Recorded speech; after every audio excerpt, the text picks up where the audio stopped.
2024 IPL தொடரில் நடந்த 19வது league போட்டியில் ராயல் சேலஞ்சர்ஸ் பெங்களூரு அணியை ராஜஸ்தான் ராயல்ஸ் அணி வீழ்த்தியது. இந்த போட்டியில் விராட் கோலி தனது 8வது ஐபிஎல் சதம் அடித்தார். ஆனால் அந்த சதமே பெங்களூரு அணிக்காக யமனாக மாறியது. அவர் சதம் அடித்தாலும் கடைசி 5 ஓவர்களில் விரைவாக ரன் குவிக்கவில்லை. 200 ரன்கள் குவிக்க வேண்டிய இடத்தில் பெங்களூரு அணி 183 ரன்கள் மட்டுமே சேர்த்தது.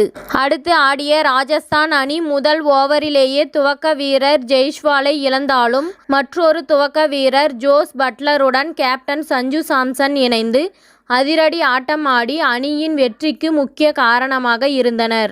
சஞ்சு சாம்சன் 42 பந்துகளில் 69 ரன்கள் குவித்தார்.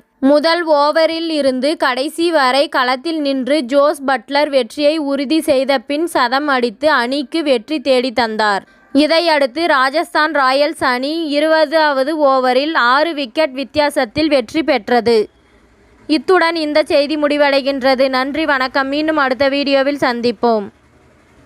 மேலும் இதுபோன்ற சுவாரஸ்யமான தகவல்களை அறிய தமிழ் சிறை சேனலை சப்ஸ்கிரைப் பண்ணுங்க, ஷேர் பண்ணுங்க, லைக் பண்ணுங்க மற்றும் கமெண்ட் பண்ணுங்க.